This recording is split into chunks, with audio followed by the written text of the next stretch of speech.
Casey, you there? Oh, hey Jackson, Is it a good come on time? in. Absolutely, come on in. How are you? Good. Thanks for this opportunity. Absolutely. My name is Jackson Maxwell. You probably heard from Regional Account Sales Manager for Purdue Farms, and Alex recently connected us and wanted to talk about the success of our ongoing products, and we want to add in two new things here. So we have the Chicken Plus Tots, Yes. and we also have the gluten-free chicken tenders, which you already know about. Does this sound good? Oh my gosh, yeah, great. We've been seeing your Chicken Plus products all over and definitely interested in some type of expansion into our region. Okay, great. Well, first off, I'd just like to go through some questions just so we're on the same page here and see how things have been going. How have the gluten-free chicken tenders been going so far? Well, overall, they've been performing well. Sales have been steady, and we've received positive feedback from our customers who need gluten-free options. We think there's still room to grow, though, but we'd like to see more awareness before expanding. Okay, great. Yeah, that all sounds good. It sounds like the gluten-free tenders are a popular item in the stores. How would you say your frozen protein section is going so far in the stores? We're seeing strong demand for healthier, convenient meals. Customers are looking for products that are high in protein, made with simple ingredients and easy to prepare. Family-friendly options are also doing especially well. Great. So I like that it's a wide range right now. Sometimes when we launch a product, it only does certain categories of people. Like it'll just only target the youth. I like this one. How this one's a wide variety of people involved. The next thing I want to ask is, how would you say are people choosing more gluten-friendly options or doing more health convenience products? More shoppers are choosing gluten-free products, whether it's because of dietary restrictions or simply because they see them as healthier. Parents are also looking for nutritious foods that their kids will actually enjoy.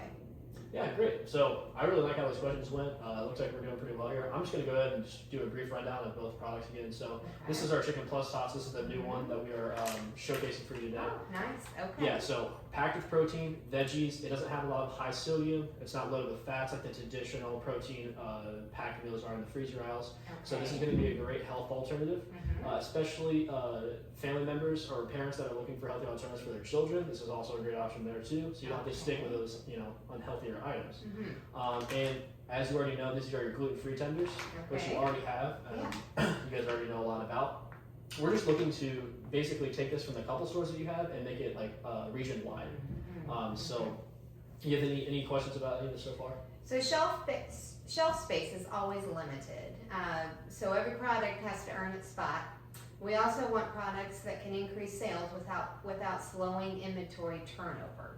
New items need to offer something different and appeal to a wide range of customers. Yeah, so I totally understand. That was the first thing that a lot of these other regions, a lot of these other companies were talking about. They're very worried about the demand. And as soon as we implemented these more into their regions, we actually grew a lot of popularity with the gluten-free tenders more than they already were. So I really think that expanding it will do a great job. And let's take a step back. And if you want to do this at a lower risk form, we can do smaller stores. We can implement this at a lower scale, and we can see how the consumers interact with the gluten-free tenders at these stores, and then we can adjust based on the demand there. Okay. Well, I'm still not sure there's enough demand.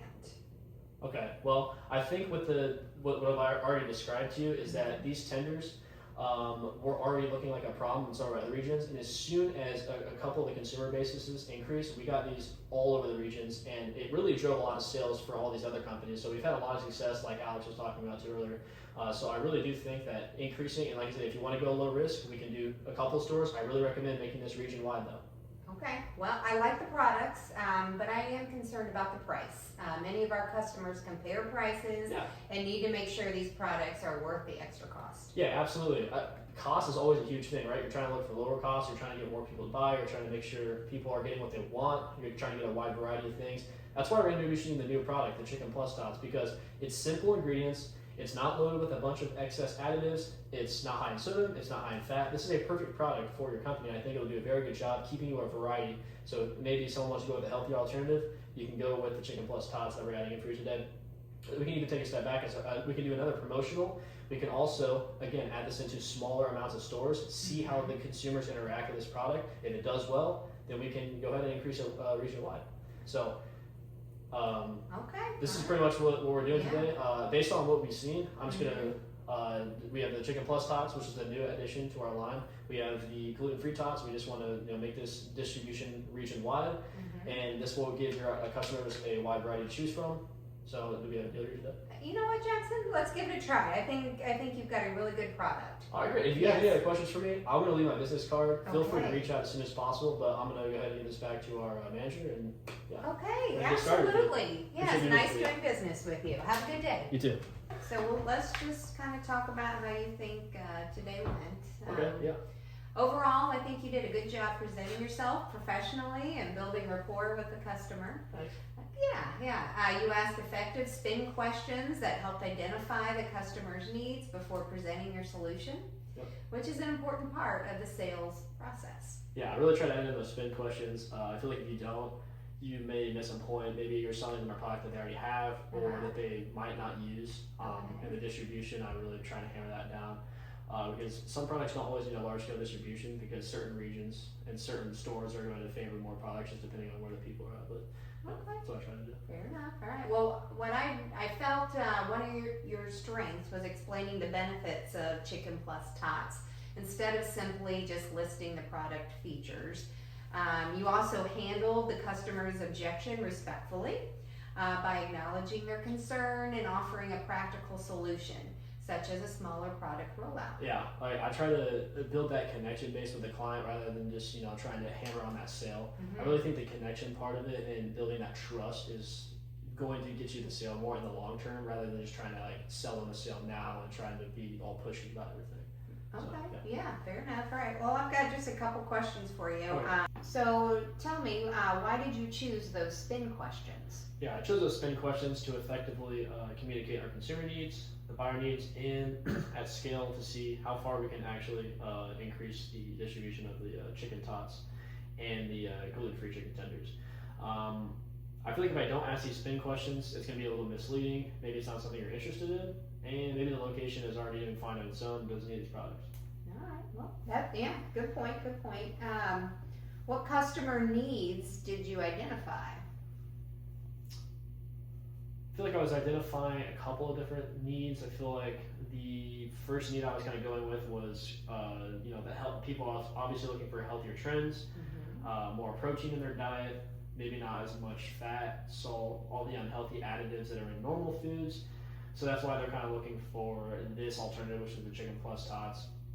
I think effectively breaking down like that it was loaded with protein, vegetables, gave the client a good idea of what their consumers are going to be getting and how it can improve their sales and drive the demand off the roof. So, okay. How did you build rapport with the customer? Building rapport with the customer. So again, like that trust and that build. You always want to make sure. That's why I end with a business card. That's why I say reach out if there's anything you need. Okay. So you're very dependable, and if they have any questions, they can reach out as soon as possible.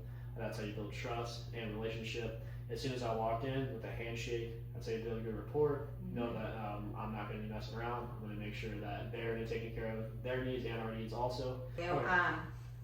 Which benefits were most important to the customer?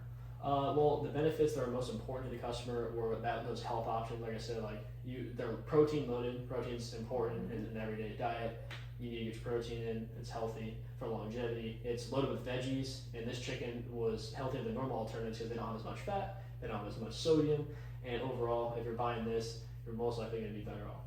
Okay, all right. Why did you choose that closing technique?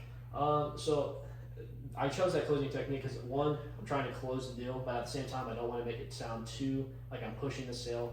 You want to really make sure that you're building that trust and that connection, like I already stated previously, and I think that's a great way to close it. And also leaving my business card if they had any other questions. I thought it was a good idea too.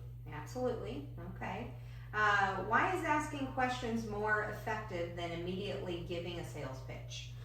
Why is asking questions more effective than immediately giving a sales pitch? Yes. Sometimes I feel like if you don't ask all the spin questions, you might be selling a client a product that they most likely don't need, or they already have too much of, or they're just not interested. So I feel like starting that sales pitch with the spin question to make sure that this is a good fit for the client before I start giving the sales part of it, I feel like that's a good idea. Okay, all right. And then lastly, if you had another meeting with this buyer, what would your next step be? Well, I would check to see, obviously, they would probably increase the distribution of those gluten-free chicken tenders. I would see how that's doing. Are the stores responding well? Is the demand still increasing? Do we need to go even further? Is it not? I would also check on the Chicken Plus Tots and see how that new listing is going in the stores and seeing if we need to do the same exact thing with the Chicken Plus Tots with the gluten-free chicken tenders. I see. So, that's pretty much what I do. Okay, that sounds great. Well, I feel like this all went really well today, All right. Jackson. Yeah, Appreciate it was it. nice to meet you. Yes.